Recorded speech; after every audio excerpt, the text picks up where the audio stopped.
El viento del Mediterráneo azotaba mi rostro como un látigo invisible, pero no era nada comparado con el golpe que acababa de recibir en el pecho.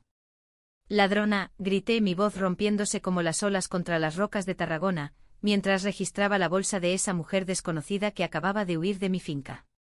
Y entonces, entre un puñado de monedas sueltas y un pañuelo raído, mis dedos rozaron algo familiar, una concha marina tallada con nuestras iniciales entrelazadas, M y L, el amuleto que le regalé a Laura en nuestra última noche bajo las estrellas de la Costa Daurada. Mi corazón se detuvo. Era imposible porque Laura había desaparecido hace 3 años, engullida por el mar en un accidente que me dejó hecha trizas, pero allí estaba su fantasma, latiendo en mi palma temblorosa. No podía creerlo. La concha, esa maldita concha que habíamos encontrado juntos en la playa de la Rabasada, ahora parecía burlarse de mí desde el fondo de esa bolsa mugrienta.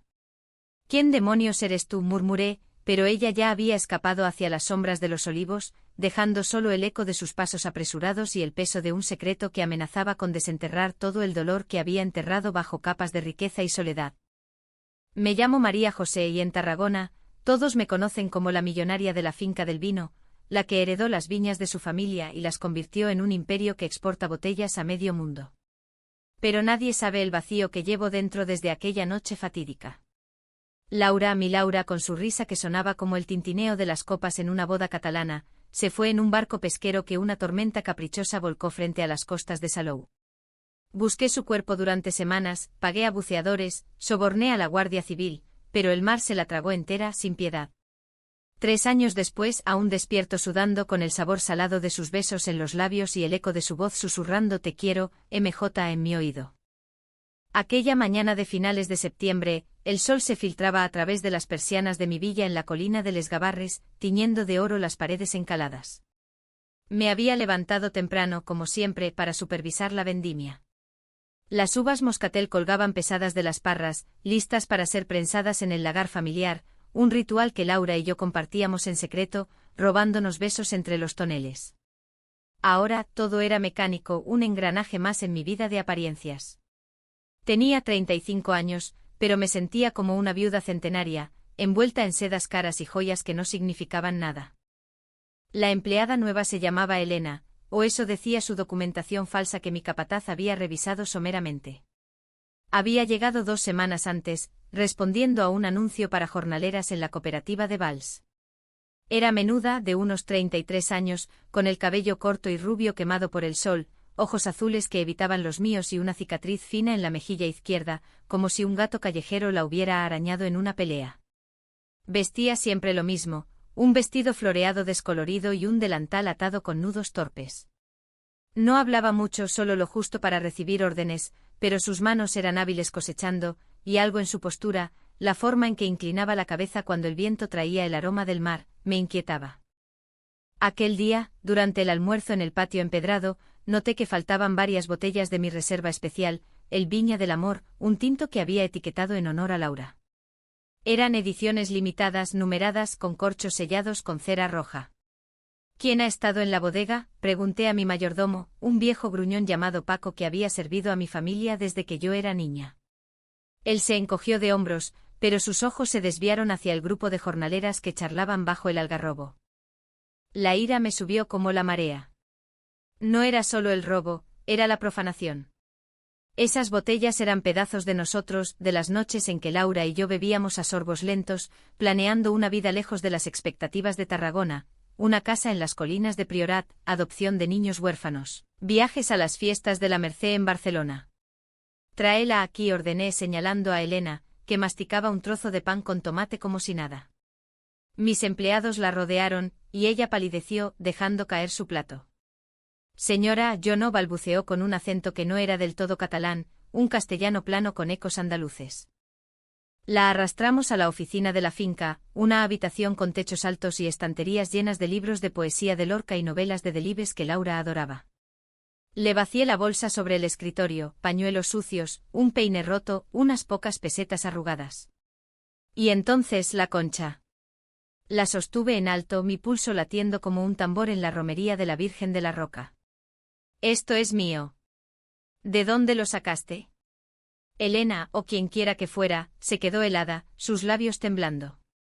«Es Un recuerdo de la playa. Nada más. Pero sus ojos, Dios, esos ojos azules, se clavaron en los míos por un segundo demasiado largo, y vi un destello de reconocimiento que me heló la sangre. La confronté allí mismo con Paco y 2 jornaleros como testigos. Dime la verdad. ¿Robaste las botellas? ¿Y esto? Esta concha la tallé yo para mi esposa. Mi voz se quebró en la última palabra, y el silencio que siguió fue ensordecedor. Elena negó con la cabeza, lágrimas rodando por sus mejillas. No soy ladrona, señora. Por favor, créame. Esa concha. La encontré en el mar. Mentía, lo sabía. La cicatriz en su mejilla era nueva, pero el lunar bajo su ojo izquierdo era idéntico al de Laura. ¿Amnesia? ¿Una impostora cruel? ¿O el milagro que había suplicado en mis rezos nocturnos a la Mare de Déu de Montserrat?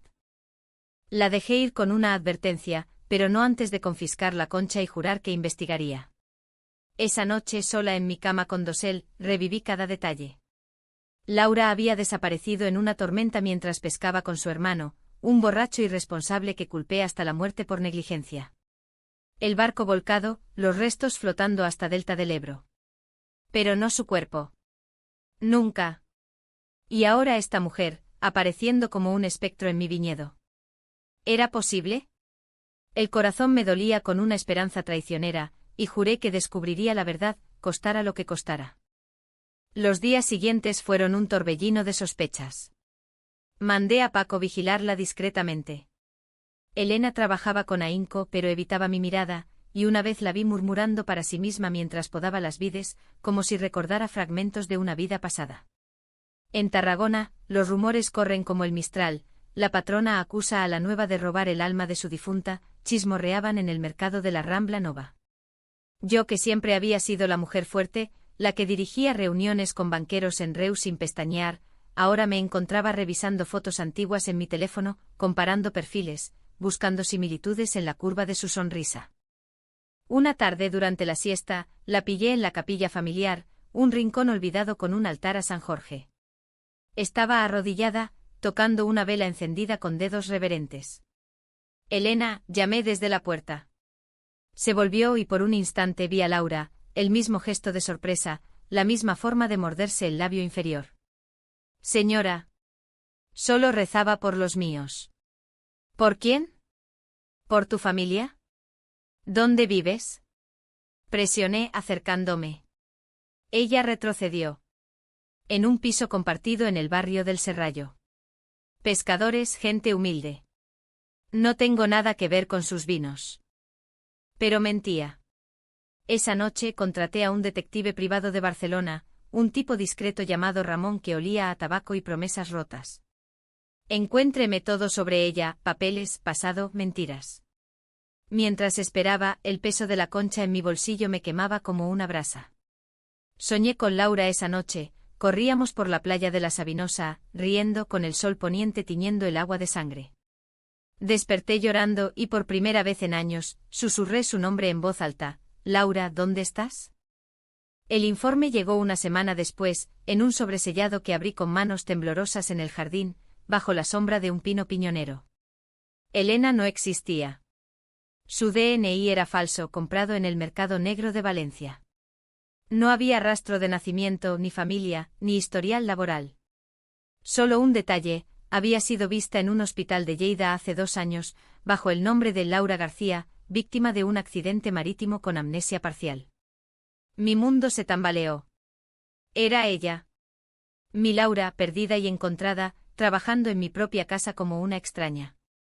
¿Por qué? ¿Por qué no me reconoció? ¿O fingía para herirme?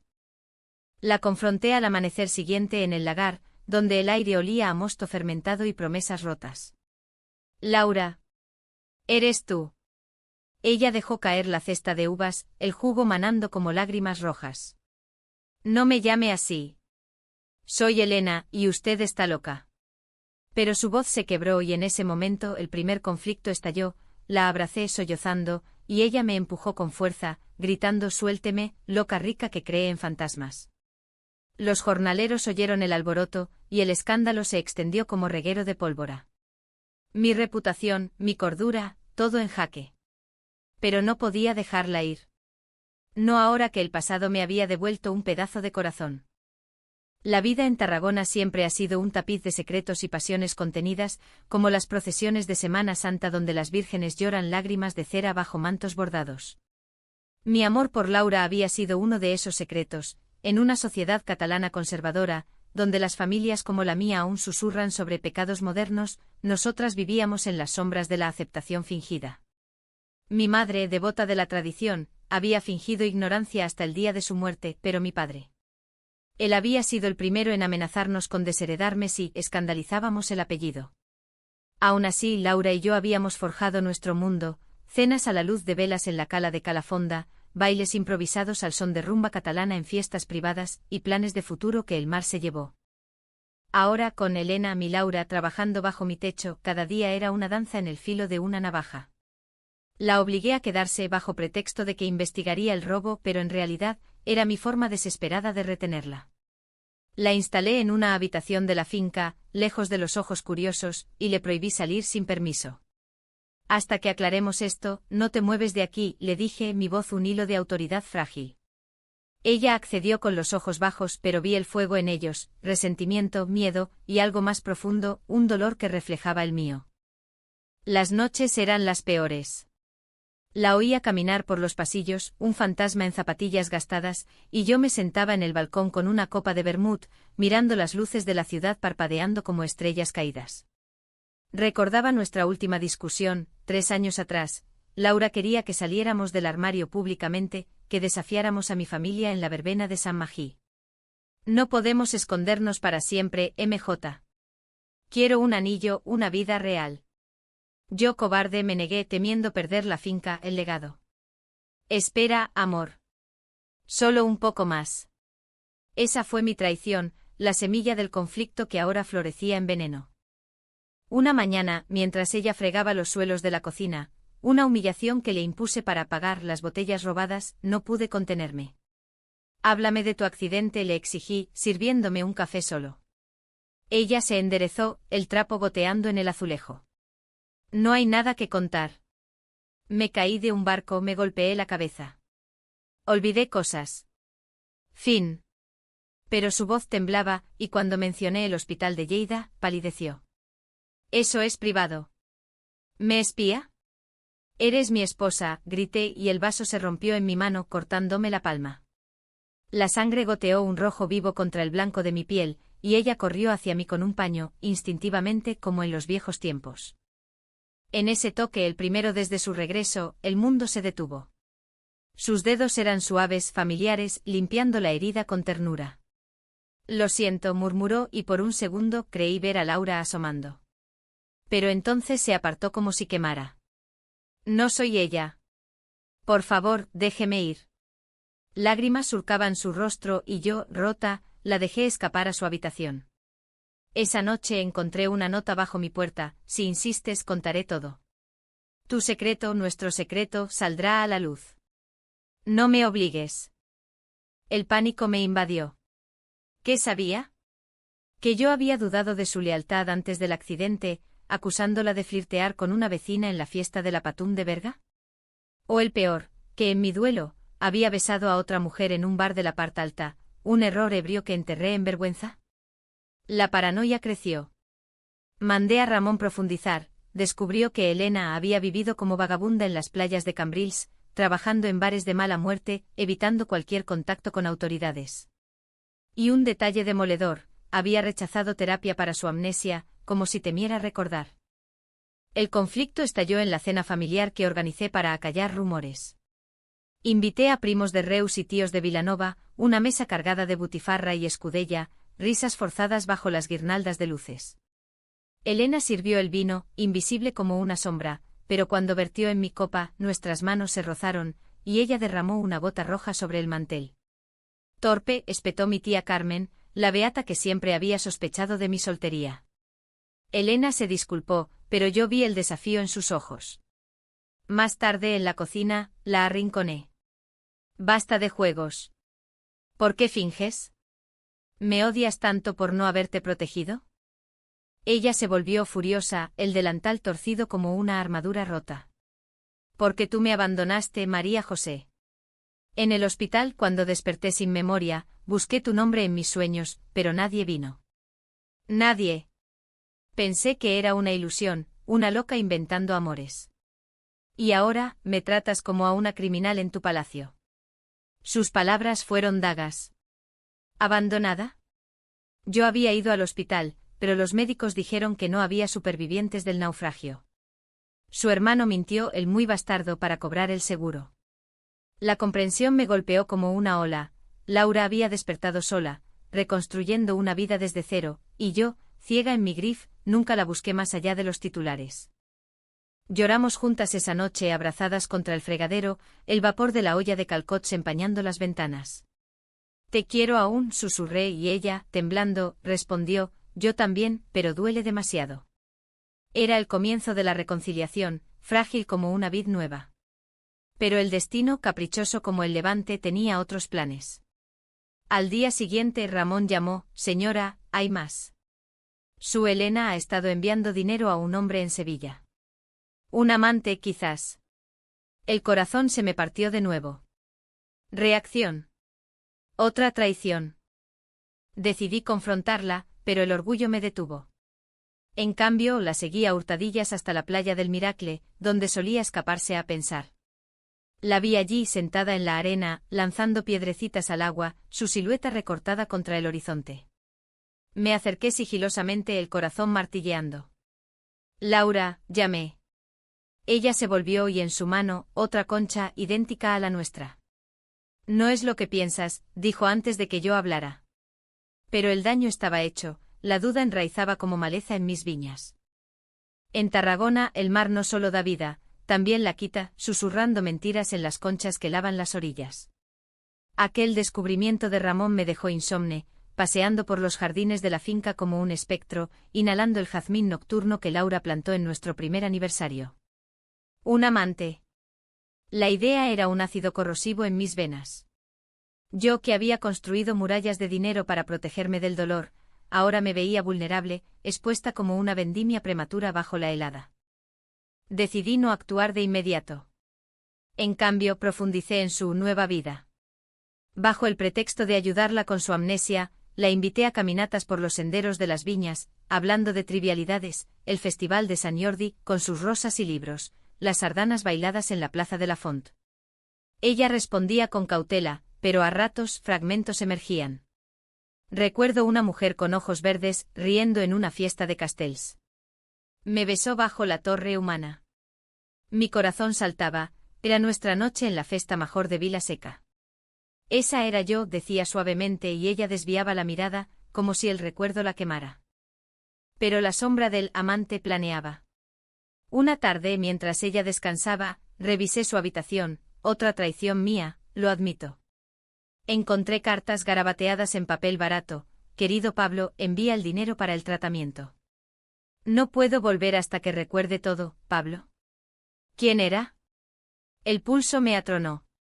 Su hermano. Un viejo amor. Las cartas hablaban de deudas, de un niño enfermo en Sevilla. Un hijo. Laura tenía un hijo que yo ignoraba. El mundo se inclinó, ¿me había mentido sobre querer adoptar juntas? ¿O era un secreto de su pasado pre-nosotras? La confronté en el huerto de almendros, donde las flores caían como nieve rosa. Dime quién es Pablo. ¿Tu amante? El padre de tu hijo. Ella se detuvo, la cesta de aceitunas cayendo al suelo. Sus ojos se llenaron de horror. Dios, María José, ¿cómo puedes pensar eso? Pablo es mi sobrino, el hijo de mi hermano. Él mintió sobre el naufragio para cobrar el seguro y pagar deudas de juego. Yo sobreviví, perdí la memoria en la deriva. Desperté en Lleida, sola, y él me convenció de que mi vida anterior era una alucinación. No busques a fantasmas, dijo. Pero yo soñaba contigo, con esta finca, con el mar de Tarragona. Sus palabras cayeron como lluvia torrencial, lavando mi rabia pero revelando capas de dolor. Su hermano, el mismo que culpé de su muerte, la había manipulado, aislado. Quería protegerte, sollozó. Pensé que si volvía, te arrastraría a mi caos, deudas, un niño que no es mío pero que cuido como tal, una vida rota. Te vi en las noticias, la millonaria exitosa, y elegí desaparecer. Robé las botellas para pagar su tratamiento médico, era lo único que podía hacer. La abracé entonces fuerte oliendo a tierra y sal en su cabello. Idiota, murmuré. Mi vida sin ti es el verdadero caos. Por un tiempo fue como si el tiempo retrocediera. Compartimos cenas íntimas en la terraza, con vistas al Pont de les Ferreres iluminado al atardecer, hablando hasta el alba. Ella recordaba más, nuestra primera cita en el anfiteatro romano, donde nos besamos entre ruinas, desafiando a los emperadores muertos. Yo confesé mis pecados, el beso traicionero en el bar, mi cobardía con la familia. Te fallé, admití, y ella tomó mi mano. Nos fallamos mutuamente. Pero el amor no es perfecto, es humano como las olas que nos trajeron de vuelta. Sin embargo, los conflictos no desaparecen con lágrimas. Los rumores en la finca crecían, jornaleros murmuraban de la amante secreta de la patrona, y mi tía Carmen, oliendo escándalo, amenazó con desheredar a mis primos si no limpiaba la casa de impurezas. Elena, Laura, lo oía todo y su inseguridad resurgía. No pertenezco aquí, decía, mirando sus manos callosas contra mis sedas. Soy la jornalera ladrona, no tu esposa. Intentaba incluirla, la llevé a la mercado de Les Gavarres, comprándole un pañuelo de encaje como los que usaban las payesas en las romerías. Pero en el camino, un viejo pescador la reconoció, Laura. ¿Sobreviviste, chica? Tu hermano dijo que te ahogaste para quedarse con el dinero. El escándalo estalló público. El hermano de Laura, alertado, apareció en la finca 2 días después, un hombre demacrado con ojos de rata, exigiendo su parte. Ella me debe. Sin mí, estaría muerta. Laura lo enfrentó en el patio con yo a su lado. Me abandonaste, mentiroso. Robaste mi vida, mi memoria. El río, cruel. Y ahora te acurrucas con esta ricachona. ¿Qué dirá la gente de Tarragona? 2 mujeres, un pecado. La bofetada que le di resonó como un trueno, pero él contraatacó con veneno, reveló detalles íntimos de nuestro pasado, torcidos en chismes sucios, al pueblo entero vía un artículo anónimo en el Diario de Tarragona. La prensa local se cebó, escándalo en Las Viñas, la viuda millonaria y su empleada misteriosa. Fotos borrosas de nosotras en la playa circularon, y mi teléfono no paraba de sonar con llamadas de banqueros retirando inversiones.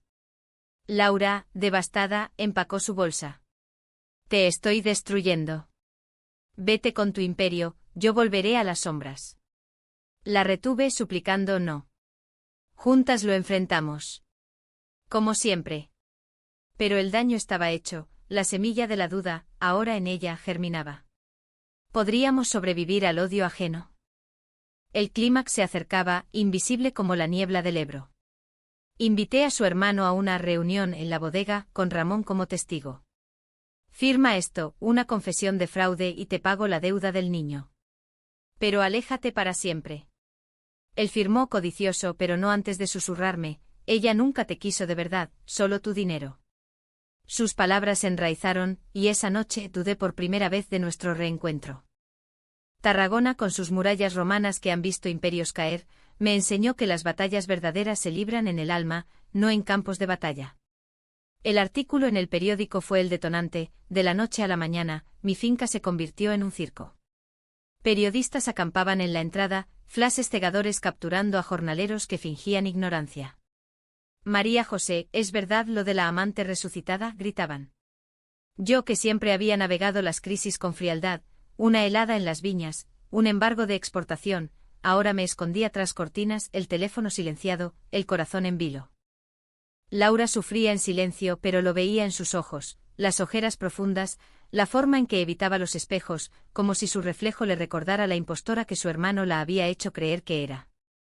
Intenté blindarnos, contraté seguridad, cancelé reuniones y por las noches nos refugiábamos en la cala privada de la finca, donde el mar lamía las rocas como un amante paciente.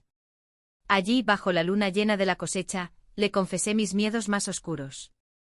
Temo que esto nos rompa de nuevo. Que el mundo nos odie más que nos ame.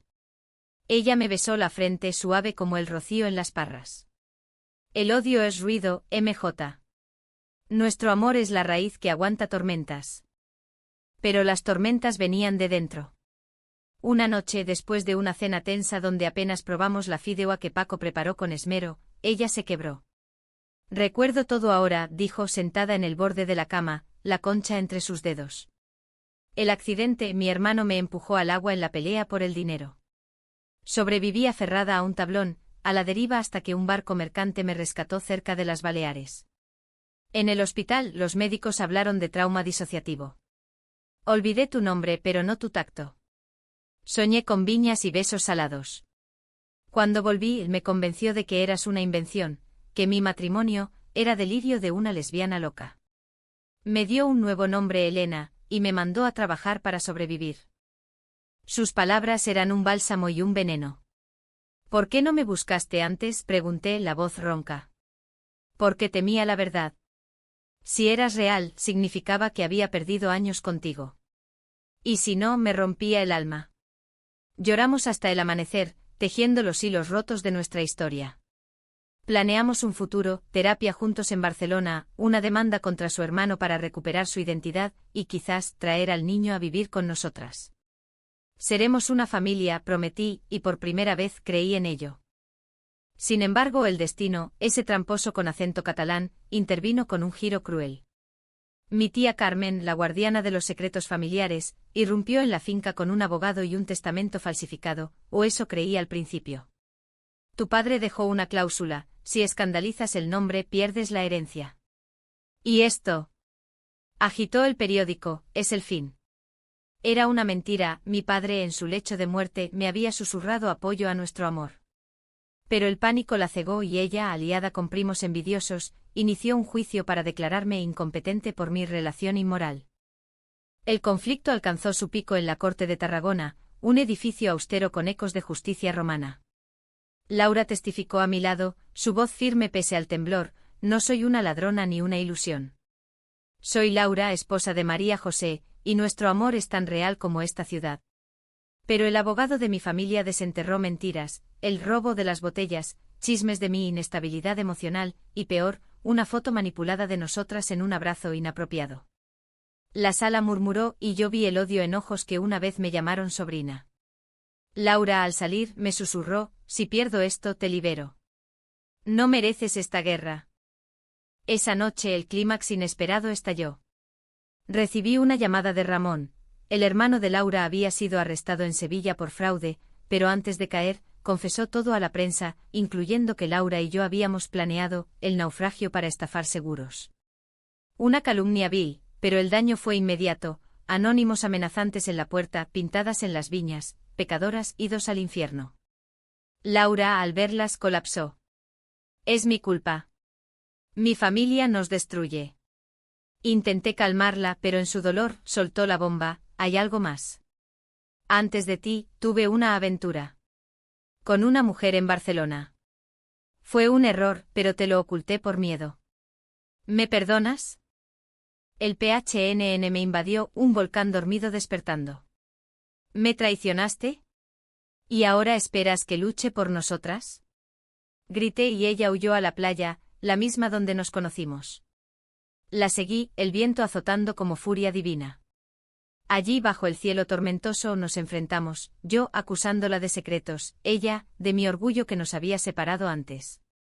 Tú me empujaste al mar con tu desconfianza, sollozó. Y tú me abandonaste con tus mentiras, repliqué. Fue catártico, destructivo, lágrimas, gritos y al final, un silencio roto solo por las olas. En ese abismo, la verdad brotó. Su aventura fue un beso ebrio en una noche de juventud, antes de comprometernos, lo ocultó por vergüenza, no malicia. Yo confesé mi beso post-duelo, y nos reímos amargas del absurdo humano. Somos imperfectas, dijo, y yo asentí. Pero juntas, enteras. La tormenta que nos azotó aquella noche en la playa del Miracle no fue solo meteorológica, fue el purgatorio que necesitábamos para renacer. El agua salpicaba nuestras ropas, empapándonos como un bautismo pagano, y entre sollozos, nos abrazamos, el sabor del mar mezclándose con nuestras lágrimas. No más secretos, juramos, y en ese voto, el clímax se resolvió en una paz frágil pero real. Regresamos a la finca de la mano, ignorando las luces de los curiosos en la colina, decididas a enfrentar el amanecer juntas. El juicio fue un calvario, pero ganamos. Mi abogado desmontó las falsedades, peritajes probaron el fraude del hermano, y testigos, Paco, los jornaleros leales, declararon por nuestro amor.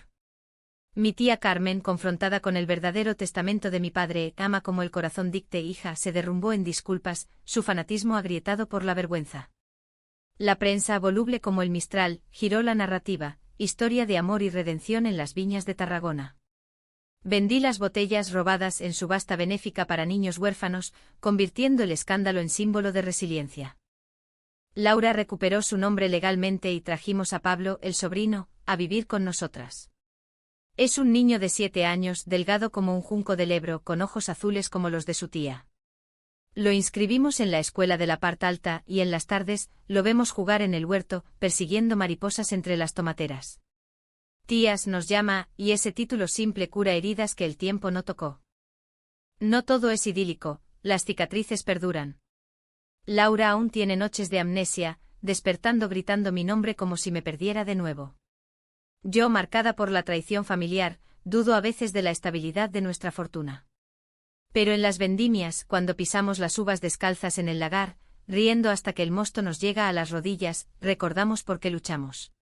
Bailamos sardanas en la plaza con vecinos que ahora nos aplauden, y en privado, leemos poesía de Espriu a la luz de la chimenea, planeando viajes a las cuevas de El Art rupestre, donde el amor humano se pintó en paredes eternas. Un año después, en la playa donde todo comenzó y terminó, nos casamos de nuevo, esta vez abiertamente. Solo nosotros, Paco como testigo y el mar como sacerdote. Intercambiamos conchas talladas no con iniciales, sino con promesas, por las tormentas y las calmas. No hay final feliz perfecto, la vida en Tarragona es un ciclo de estaciones, de pérdidas y renacimientos. Pero en el abrazo de Laura, siento que hemos ganado la guerra más dura, la del perdón propio. Hoy, caminando por la Rambla Nova con su mano en la mía, miro las ruinas romanas y sonrío. Hemos sobrevivido a traiciones, malentendidos y odios ajenos, emergiendo más fuertes, más humanas. El amor, como el vino de estas tierras, mejora con el tiempo y el nuestro, fermentado en dolor, promete un buquete eterno.